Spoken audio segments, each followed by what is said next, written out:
Amigos de Página Abierta con la Educación. En este espacio yo he tenido la oportunidad de entrevistar a muchas personas que realmente muestran cuán amplio es la imaginación, la inteligencia humana. Porque tengo personas que se dedican, tienen una carrera de base, pueden ser ingenieros, arquitectos, médicos, y sin embargo le interesan tantísimos temas que nos sorprenden. Este es el caso de mi invitado de hoy. Me refiero al doctor cirujano plástico Guaroa Ubiñas Renvil, quien le conocía además como productor de uno de los espacios televisivos que yo más apreciaba. Se llamaba El Médico Explorador. Y me llevó a tantos rincones, yo en mi casa muy plácidamente sentada, y él con su esposa e hijos, explorando el país en sitios que desconocía que existían.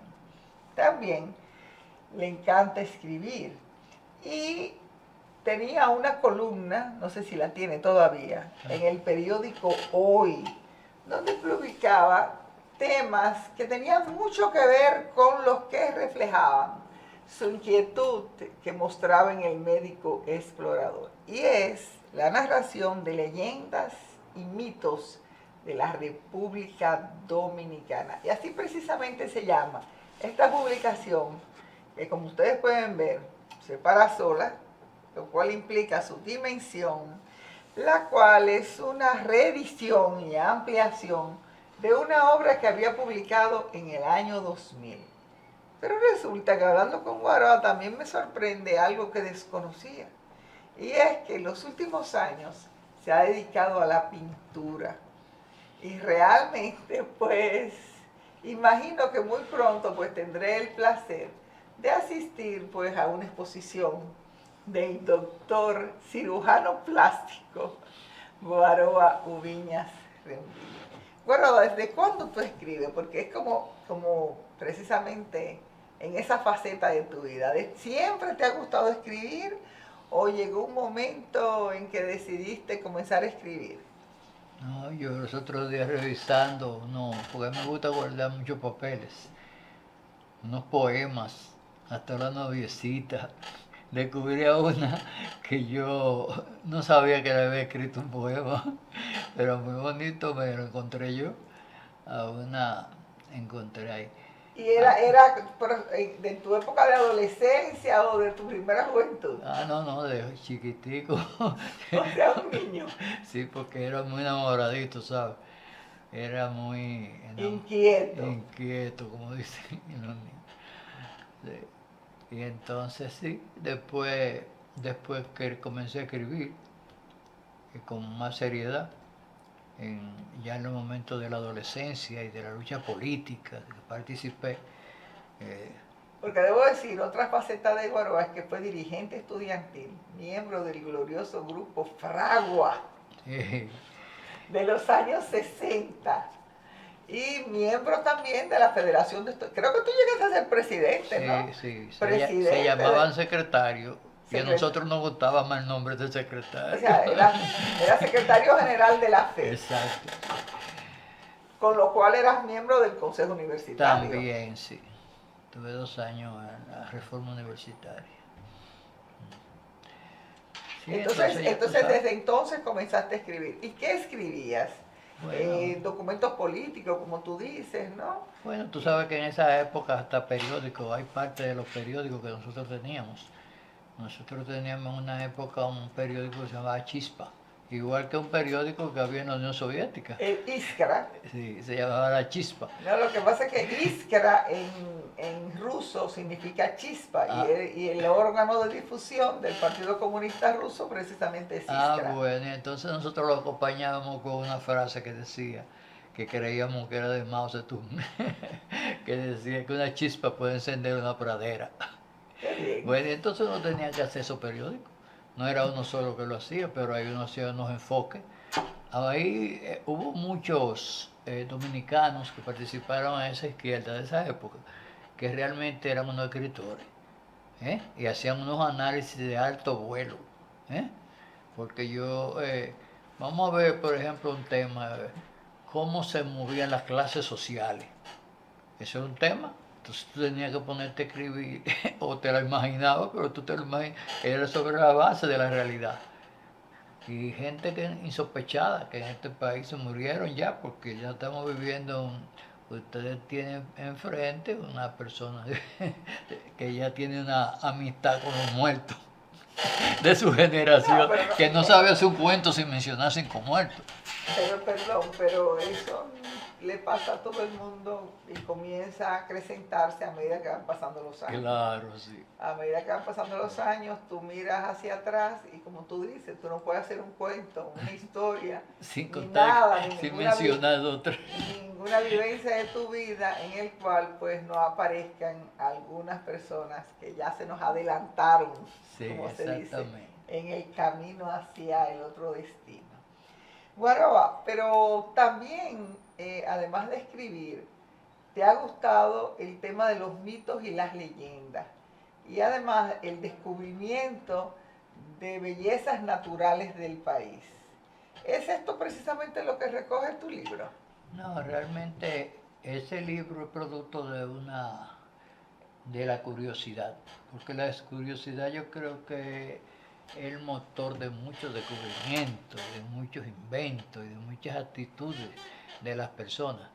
Yo tenía la posibilidad en esa época, la juventud y la fuerza, y yo andaba con la esposa mía y le decía, tú esa loma, yo la voy a subir arriba de esa loma. Y después volvíamos y subíamos la loma con los muchachos, y si era caballo, un trecho, unos caballos, o sea. Pero yo creo que lo que más le interesaba a uno era conocer su propio pueblo y cómo pensaba la gente de su propio pueblo. Ese libro lo que está lleno es de mitos, de creencias, de creencias, por ejemplo. ¿Qué creen sobre los muertos? ¿Qué creen sobre ellos mismos? ¿Qué creen sobre los...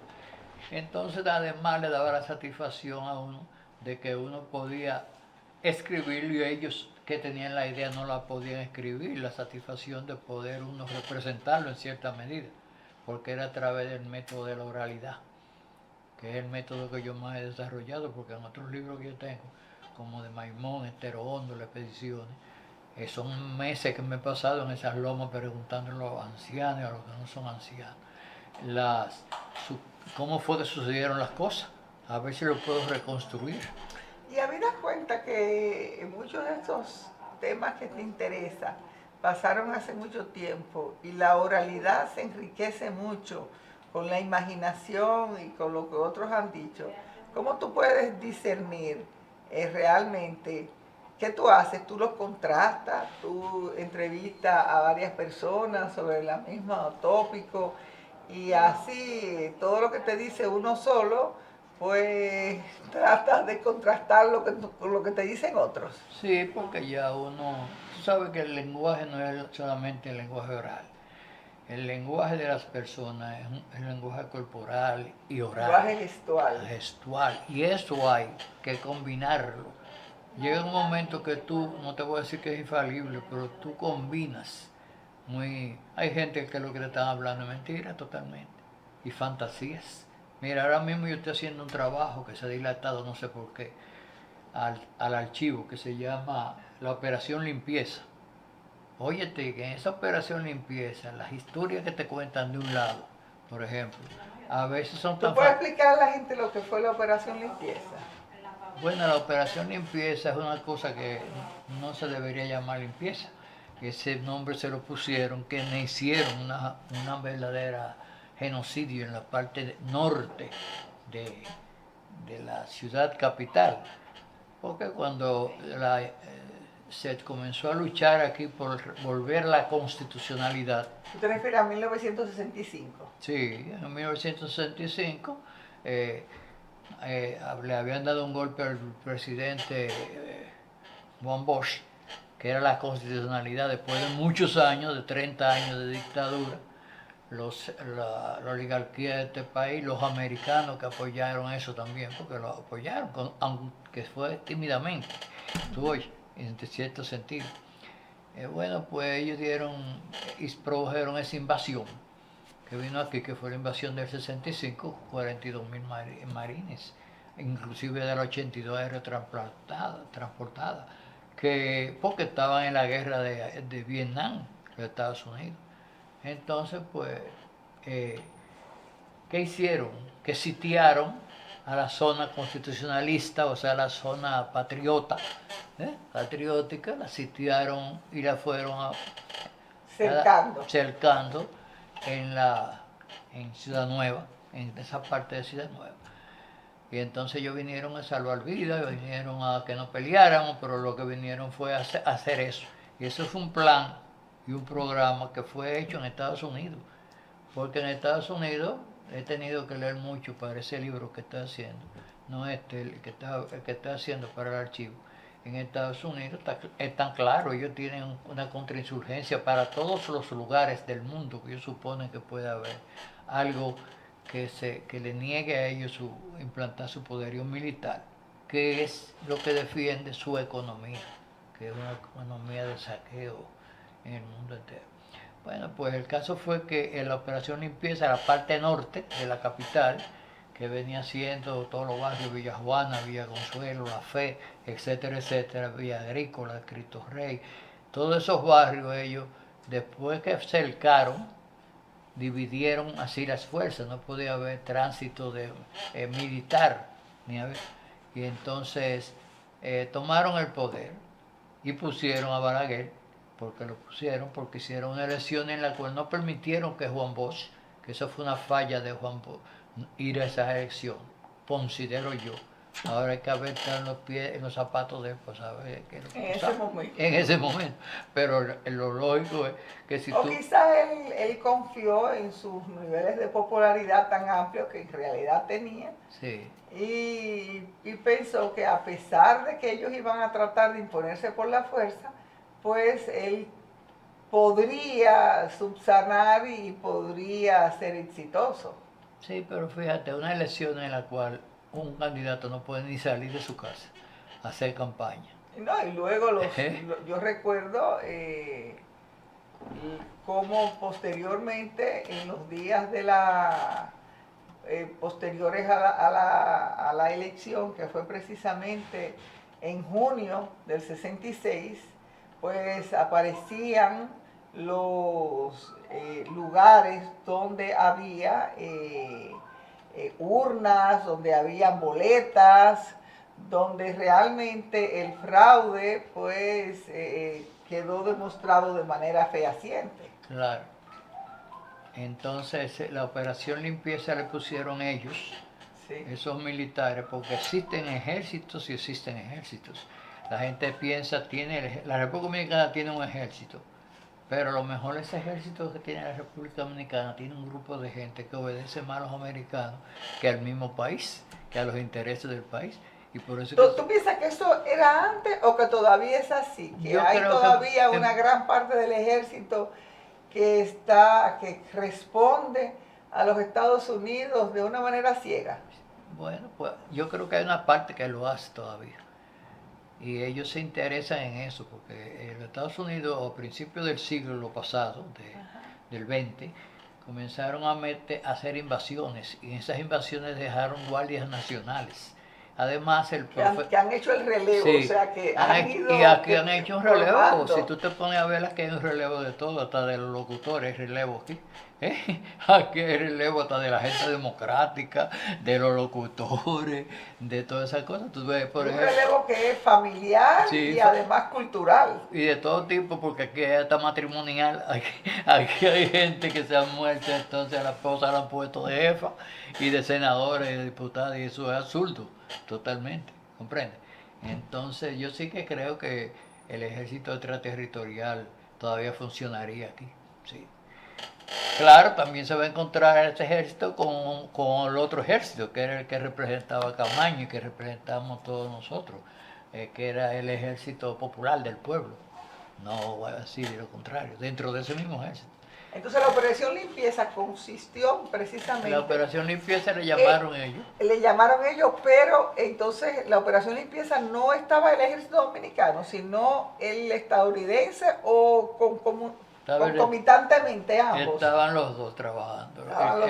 El llamado CEFA. Sí, el llamado CEFA actuó como extraterritorial. Esa gente lucharon bajo las órdenes de los norteamericanos y la tecnología norteamericana a través del helicóptero y de todas esas cosas. Señores, ustedes pueden ver cómo con Guaroa podemos tocar tantos temas porque realmente hemos hablado más de historia Que de mi libro. que de mitología, que de escritura, que de cirugía plástica y que de pintura, que son los temas que hoy le interesan. Pero como tenemos otro segmento, no se nos va a escapar y vamos a hablar de su libro. Bueno, yo creo que la historia dominicana es un tema que a mí me apasiona y todo el que me conoce y sigue este programa lo sabe. Pero vamos a tu libro, Guaroa. Yo creo que tú, pues, algunas de estas historias que te han impresionado a ti, pues las compartas con los televidentes de manera que aprendan leyendas que quizás son desconocidas por muchos y que realmente, por ejemplo, yo no sabía que cuando tú dices dos palabras iguales, o sea, dos personas concomitantemente dicen la misma palabra, entonces tú pellizcas a la otra persona y le dices que ella tiene que pellizcar a un palo, a una madera, que yo le dice, pero eso es lo mismo entonces que tocar madera, o sea, para que no te dé mala suerte, tú tocas madera, entonces en este caso es si dos personas, en fin, que yo esa leyenda, esa creencia dominicana la desconocía, pero esta chica me dice, esta alumna, que eso es muy común entre ellos, entre los niños de su pueblo. Entonces yo te pregunto, háblame de alguna de estas leyendas que tú entiendes que realmente son poco conocidas. Mira, yo te voy a decir, ¿sabes qué yo conocí por ti? Las grutas del Pomiel. Tú le diste publicidad y yo dije, tengo que ir a las cuevas del Pomiel de allá, de San Cristóbal. Ayer estuvimos en la justicia, los dueños de la minería que hay ahí al lado de... Sí, de extracción de arena, ¿no? Sí, de cal. Y nosotros, un grupo de los de San Cristóbal, porque han tirado dinamita y los otros de San Cristóbal durante 3 días el agua, porque el agua de San Cristóbal, una parte de la toma, ajá, y la toma es el agua de la toma va por debajo de la ruta, de la gruta del Pomiel, va por debajo. Okay, esa es la loma de Borbón, y entonces el agua va por debajo y llega a la toma, que es un balneario muy bonito. Pero eso vuelve otra vez para San Cristóbal. Y se pasaron 3 días en San Cristóbal que no podían tomar agua. Que estamos en esa lucha, una lucha que no hablar de eso que vamos, pero yo estaba en el Palacio. No importa, esa es otra faceta de tu vida que es imposible que la gente, ya dijimos que tú fuiste secretario general de la Federación de Estudiantes Dominicanos, y no de cualquier federación de estudiantes, de la Federación de Estudiantes Dominicanos de los 60, que llenó de gloria este país y de conquista para la clase menos poseída y que permitió precisamente que todo el mundo tuviera derecho a soñar con una educación universitaria. Entonces yo te digo, háblame de las leyendas. De las leyendas. Pero te voy a hablar primero por ejemplo, de la ciguapa, que son mitos, que ya son personajes, ¿verdad? Del Bisangó.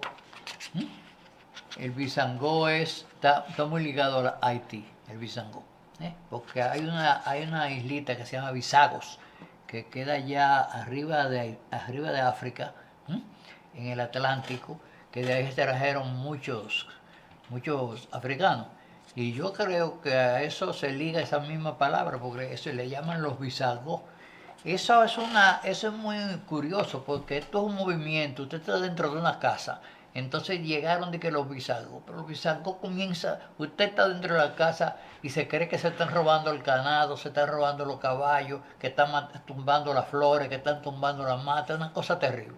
Entonces las mujeres que sabían lo que era eso, retenían a su marido dentro de la casa, porque si lo dejaban salir se lo llevaban.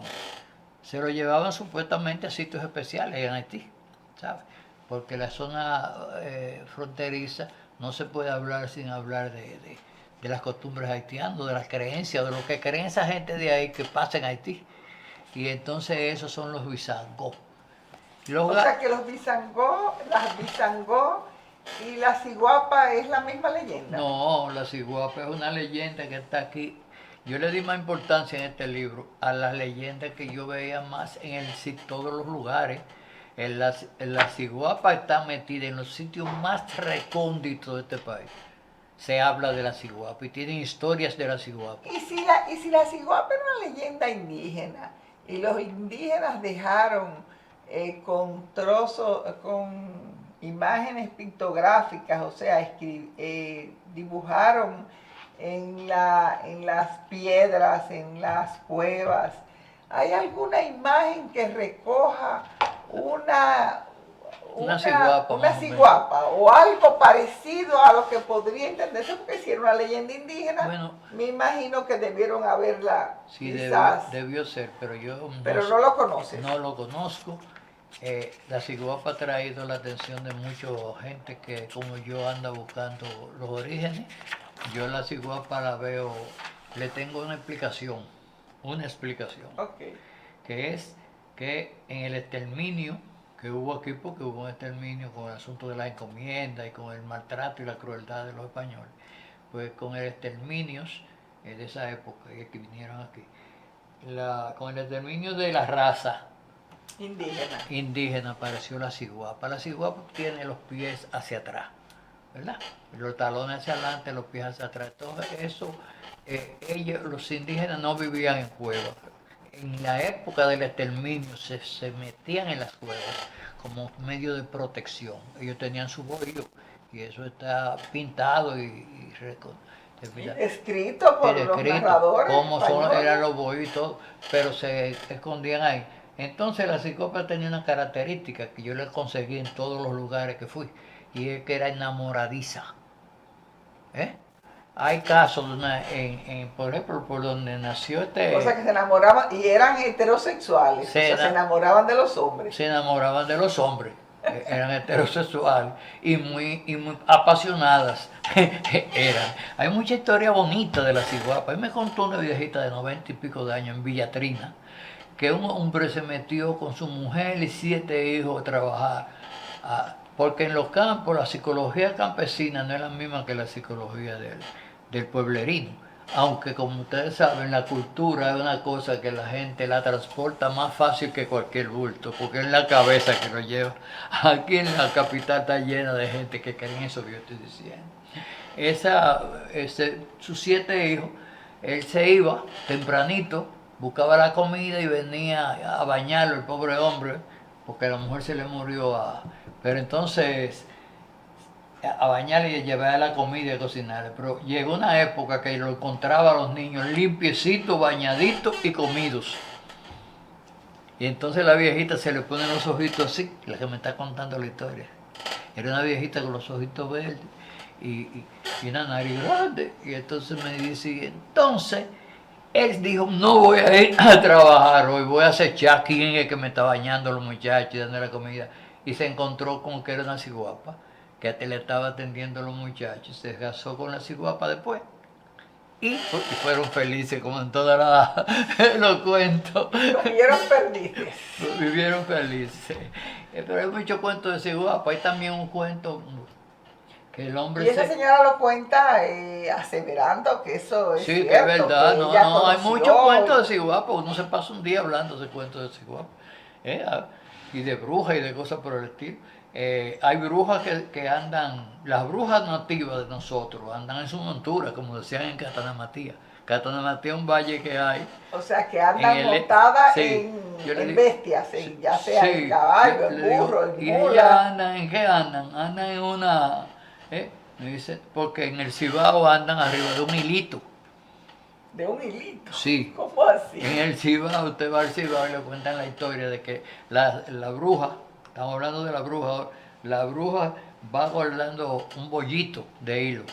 Y entonces en la noche se quitan la ropa es cuero, porque lo dejan enganchado, el cuero de piel. Y se van corriendo hasta donde llega el hilo, hasta ahí llegan ellas volando. Y de ahí se devuelven otra vez a su casa. Pero mira, tú sabes que en el mundo de la espiritualidad se supone que también las personas cuando duermen, ¿no es verdad? Se trasladan a otros lugares y que hay un hilo, ¿no? Que une tu imaginación que se aleja y que te transporta hasta allí, hasta tu cuerpo, ¿no es verdad? Que es un, Sí. eso es lo que creen en el mundo de la espiritualidad. Inclusive yo misma pude en la televisión española, ¿no verdad?, ver narraciones de personas que hablaban pues de este hilo que te une a ti y que te permite pues viajar e ir, pero que tú tienes al retornar y despertarte, entonces lo que tú haces es que tú realmente retornas a tu cuerpo y acortas la distancia entre este hilo. No Sí, sé, no sé, entonces tú me estás diciendo más o menos que en el Cibao tienen, sí, que la quizás bruja, están más cercanos a los españoles, porque eso yo lo oí en España, que quizás tienen la misma sí, creencia, un hilito. sí, porque aquí después en un palo, una escoba, en una escoba. En una escoba, no, en República Dominicana también Sí, hablan de también se escoba, habla de escoba. de la escoba, Y la forma de tumbar la escoba, había gente especialista en tumbar a la bruja.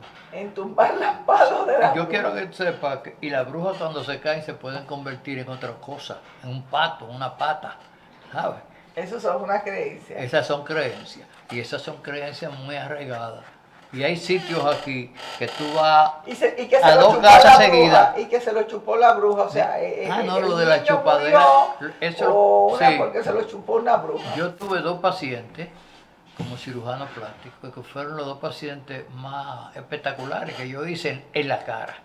Las dos cirugías más grandes en la cara que yo hice, porque las otras son cirugías de tiramiento, etcétera, etcétera. Estas no tenían cara prácticamente, tenían los ojos nada más. Porque hubo una de ellas que se llamaba María, que murió después de tuberculosis. María se le murieron varios nietos, vivían todos en la misma comarca, y entonces está el acecho todo el mundo de quién es la bruja. ¿Qué pasa? Que van a acechar de quién es la bruja, y María está mirando el nieto, pero se metió una puerca en donde estaba mirando el nieto y se fue para la, Ya la posilga. no, se fue caminando, la puerca se fue caminando y entró a la casa. En lo que María, se estaba acostando. Y cuando abrieron la puerta, lo que ven es a María acostada o acostándose en la cama. Y es que la puerca se metió bajo la cama. Okay. Pues agarraron y le tiraron una cuestión de Ay, agua caliente. Y la paciente estaba en el hospital sin cara, vamos a decir. O sea, tenía los ojitos que o se le sea veían porque ella que era una se. historia real. Yo pensaba que tú me ibas a contar que la puerca era parte de una No, creencia. no, Son historias reales. Es una puerca que entra. ellos dijeron que la puerca era el Era un diablo, así vaca. el bacá. Un bacá o una bruja disfrazada de puerca. Y a la otra fue algo semejante, la otra se llamaba Teresa. Teresa, yo escribí un cuento después que decía que el problema era que yo le sabía poner la cara, ¿verdad? La piel con injertos y cosas. Y los injertos hay que hacerlos diferentes, pero ya es otro tema. Los injertos, pero el problema es que no sabía hacerla reír. No sabía hacerla reír. Los muchachitos de la escuela pasaban por la esquina, porque eso fue en el Morgan, pasaban por la ventana y tú lo oías hablando, ahí está la bruja, ahí la bruja están ahí, la bruja están ahí. Cuando estábamos en el proceso, estábamos en el proceso De reconstrucción de la cara. de reconstrucción de la cara. Después están los vacás, como tú. Ok, explícame qué son los vacás, porque de verdad que lo he oído Los mencionar vacás son las tanto. cosas más interesantes del mundo, porque el vacá es bueno, ¿cómo te digo? Cuando en un campo una gente progresaba rápidamente, ya era un vacá. Los vacá eran un contrato que hacía el tipo, el dueño de la propiedad o el que quería enriquecer, que inclusive los vacales robaban hasta la flor de las cosechas, aún y se lo llevaban a él. Pero era un contrato que se hacía con el diablo. Había vacas que eran, se llamaban O sea que, inconclusos, que era cuando se moría el dueño del vaca. estaban los vacas inconclusos. A veces había tú ibas con un campo y te decían, ¿eso que están dando por ahí es un vaca inconcluso? O sea, un vaca inconcluso es un vaca Sin cuyo dueño. propietario, Sí, se murió. porque se supone que una persona es dueña de un vaca. Sí. Todo entonces en los campos, cada vez que una gente progresaba, tú oye, fuera la buena, fuera la mala, se consideraba que había un vaca. El vaca estaba ligado a los diablitos, ¿sabes? Había gente que tenían camiones y se encharcaban esos lodazales y entonces se sentaban ahí y el vaca le buscaba un grupo de hombres. Chiquitos eran los hombrecitos y sin camisa y fuertes y sacaban las cosas. Es un mundo realmente... Pero las personas que te cuentan esas historias de vaca, No son una. no, yo sé que son muchas. Ah. Ellos, yo misma he tenido gente cercana, y así te lo decía, que me hablaban del vaca con una certeza y una certitud de que sí, de que existen. Pero ellos cuentan historias que le han narrado, o algunos aseveran que ellos mismos conocieron vaca o que hicieron contratos con vaca. ¿Cómo es? Mira, te voy a decir, había un hombre que se llamaba Pepe Moa, que era un combatiente del pueblo que murió humildemente en una imprenta. Y ese lo mandó la familia junto con otro, era creo que del MPD, lo mandó a un campo de la zona fronteriza. Entonces ahí había un puerco que era de que el vaca, tú oyes, pero ellos eran incrédulos totalmente. Y agarraron, el puerco acababa con muchísimos sembrados de por ahí. Y ellos agarraron y mataron Y el puerco. sacrificaron al puerco. Hicieron un convite en una oportunidad y hicieron que participara de alguna manera gente del vecindario. Sin decirle que era el vaca que se Sin estaba decirle comiendo, que se estaba porque comiendo el si vaca. se lo decía, no se lo comía. Y después cuando se lo dijeron fue tarde, cuando ya no podía ni vomitar ni ponerse mal. Y cuando Pepe Mo contaba esa historia, que me la contaba a mí, se echaba a reír. Decía, mírenlo acá de allá que acabamos el moreno, le decía al compañero. El moreno y yo no comí, desbaratamos el plan del vaca. Pero hay un personaje que es el Calipote. Okay. ¿Cuál es el calipote? Es un personaje. ¿Es calipote o galipote? Es Calipote, por lo menos. Calipote con K. Sí, sí. No, no es con K. Con C. Es con C. Calipote. Sí, ¿Y qué es el calipote? Calipote es un personaje que se puede transformar en cualquier cosa. Eso se utilizó mucho relacionado, tú sabes, con las persecuciones que había aquí en las guerras intestinas y cosas. Entonces había gente que por ejemplo, Jimaquén, el general Jimaquén, que era un general que está en la historia, apellido Melenciano, creo, sí, Melenciano. Ese general era de que un Calipote, porque ese hombre aparecía en un momento aquí y ya estaba combatiendo en Nagua. Él estaba en Nagua cuando venía a ver, estaba en Sánchez peleando, ese Jimaquén. Pero el Calipote es un personaje muy interesante que se oye mucho hablar. ¿Tú sabes por qué zona? Por la zona de San Juan, toda esa zona que rodea eso. Es un personaje que iban a buscarlo. Por ejemplo, yo era el último, ese Calipote, pero él se convirtió en el único guineo verde de un racimo de guineo maduro. O sea que el dueño... Esa persona, ese galipote se convirtió en un guineo de guineo. Sí, pero no, él se convirtió en el guineo maduro, verde. Cosa de que la misma gente le dijeron a los guardias, coman, y los guardias, tú sabes, buscando cosas, que se comieron todas las cosas y dejaron ese guineo, porque ese guineo estaba verde. Entonces, como ese guineo estaba verde, se salvó, pero ese era el Galipote, el hombre. Había un hombre que me decía, papá se volvía un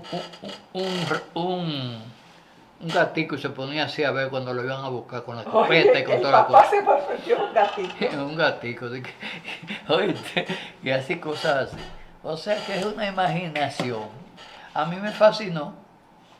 Bien, vamos a seguir, señores, hablando con Guaroa Ubiñas Rambil sobre su libro y sobre toda esa diversidad de facetas que lo adornan. Pero eso será en el tercer y último segmento de Página Abierta con la Educación. Bien, Guaroa, pues sigue contando tus historias. Pero imagínate, en este libro hay la historia relacionada con la Santo Domingo de Guzmán. Santo Domingo. La casa del Tostado. Ok. Entonces, ¿Qué tú no puedes decir sobre la casa del Tostado? en la casa del Tostado había un esclavo que se amaba mucho con la hija del señor Tostado, pero era un esclavo. ¿Tú entiendes cómo es? Entonces, Y era un esclavo de origen africano. era un esclavo de origen africano y era un esclavo doméstico, tú sabes. Y entonces, Pero se había establecido una relación amorosa entre ambos. sí, sabía escribir poemas y cosas. Entonces, cuando tú vas a la casa del Tostado, tú vas al patio y hay un aljibe que está así en esa esquina. Lo conozco. Ah, pues ese aljibe, ahí se tiró él y se ahogó. Y entonces ella, desde el segundo, porque el papá llegó en un carruaje y él no tuvieron tiempo de nada. Entonces el papá, ella desde arriba veía el espectáculo de que él se estaba ahogando en el aljibe. ¿Tú entiendes? Y después encontraron muchísimas hojas sueltas con poemas de amor ahí. Ok, Y y eso tú piensas que tiene visos de realidad, que realmente... Eso podría ser, pero algo parecido a eso. Todas esas casas tienen historia. Y la Botija, por ejemplo, ahí en la calle María de Hostos. Yo nací y me crié oyendo hablar de las botijas y de la gente que se encontraba botijas y de las personas que escondían botijas. Sí, porque la Botija es muy explicativo. Si tú vivías aquí, era español. Aquí no había banco para guardar el dinero, tú sabes. Y además tenían miedo que te lo robaran en el camino. Entonces había gente de esa que pensaban volver aquí otra vez. Y ya ellos sabían dónde tener escondidas sus cosas. O le decían, pensaban decirle a algún amigo en tal casa, hacer un plan, tú sabes. Pero hay una casa que ellas mismos reconocieron cuando yo fui una vez en la en la Hostos. La Hostos. En la Hostos subiendo, hay una casita muy bonita y muy bien cuidada siempre, que es producto de la botija del lugar este donde estaba Camaño. Ok. ¿Cómo se o llama? sea, de la casa del edificio Copelo. Del edificio Copelo, porque ahí apareció una botija, en la postrimería ya de la era de Trujillo apareció una botija. Y en varias casas de esas aparecieron botijas y no O sea que eso sí está documentado. Eso está documentado históricamente, sí. Esa misma, Petán, y otro y un apellido Oliva, Sí. fueron los que se fueron encargados de recoger el dinero de esa botija, de la botija del... Y era una botija que supuestamente, la viejita... Normalmente las botijas venían siendo como recipientes de barro, ¿no? Sí. De barro que servían para guardar las cosas. Exacto. Entonces estaban llenas de oro y de monedas de valor de esa época. Y además que como no era papel, sino metal, Sí. pues se podían conservar y además su valor se prolongaba. O sea, una onza de oro de hoy vale ¿cuánto? Cientos de dólares. Ese libro no se me perdió después que estaba hecho. Pero aquí hay muchas calles de desigualdades en Santo Domingo. Sobre las desigualdades. Sí. Ahí tú combinas dos pasiones. Tu pasión social con tu pasión investigativa y tu pasión histórica. Más o menos la Mancha de Yaguate, que eso es un sitio igual que... A ver, ¿qué es la Mancha de Yaguate? La Mancha de Yaguate. Yaguate tiene una parte que se llama la Mancha y una loma que se llama la Loma de la Mancha. Y entonces ahí adentro usted hay una gruta y esa gruta cuando usted va está llena de velitas. Y hay gente que... O sea que hay gente que le da credibilidad a ese lugar como un lugar sagrado. Sagrado, sí. Pero, ¿de qué religión? No, de ninguna religión. Porque aquí hay un sincretismo tema. religioso. Aquí hay un tema que yo le pregunté a uno. Y lo leí ahorita ya fue. Le dije, pero ven acá, pero tú no eres católico, tú no eres religioso. Me dice, sí, pero en la iglesia que yo soy católico. De la iglesia para afuera. Yo creo lo que me da gana.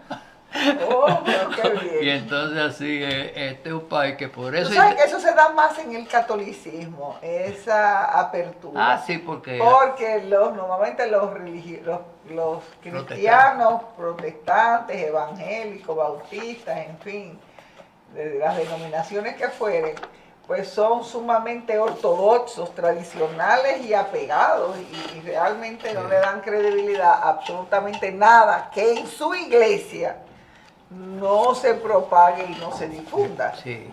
En Bánica hay mucha gente, en estos días se me parecieron unos compañeros de Bánica, una gente de Bánica, porque hay un San Francisco de Bánica. Ah, no sabía. O sea, a ese San Francisco de Bánica. O sea, no es San Francisco de Asís. No, San Francisco de Bánica, tú tienes que subir, y hay una escalera que es un Dominican York, que parece una cosa fantasmagórica, porque tú dices, ¿cómo está hecho estos escalones a esta altura?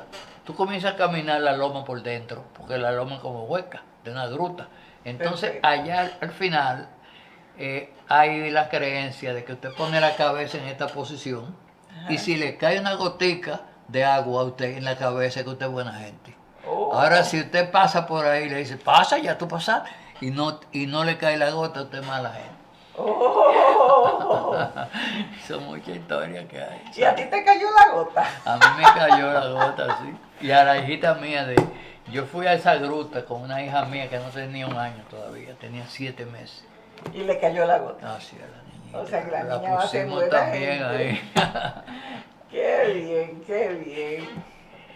Y yo vi que tú escribiste sobre la señora de, ¿cómo se llama? De este pueblo, de una área de Atomayor o del Ceibo, no sé, de Ah, Doña Elupina Cordero. Doña Lupina Cordero es La señorita, se la llama señorita Lupina Cordero, que tuvo hasta unas cartas de un sacerdote de Samaná así. Ujú. pidiéndole excusa, Ok, porque ella era religiosa.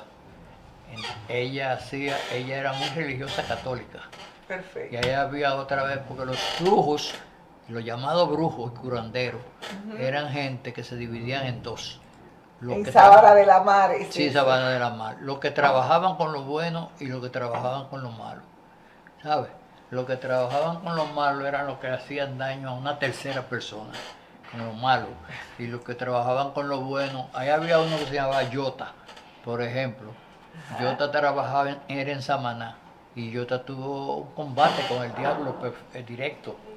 Oh. Porque él no ¿Y permitió. dónde, en qué lugar del país creen en este Yota y en esto? ¿Allá mismo en Sabana de la Mar? No, en Samaná. En el pueblo de Samaná. Todo el mundo sabe quién es Yota. Uno sale por ahí y pero Bueno, imagínate. señores, no descubrimos al Guaroa pintor, pero yo espero que cuando él pues publique, porque por ejemplo, tu compueblano Dalí Pérez no ha hecho ninguna exposición que yo sepa, pero yo recibo permanentemente Sí, los trazos y los dibujos de Odalí que los socializa a través de sus redes sociales. Entonces yo espero estar expuesta, que mis ojos estén expuestos a esa expresión tuya pictórica y poder pues conocer esa otra faceta de tu imaginación. Señores, este es Guaroa Ubiña Renvil, este es su libro. ¿Se lo venden? ¿Dónde lo venden, Guaroa? En la Trinitaria. En la Trinitaria.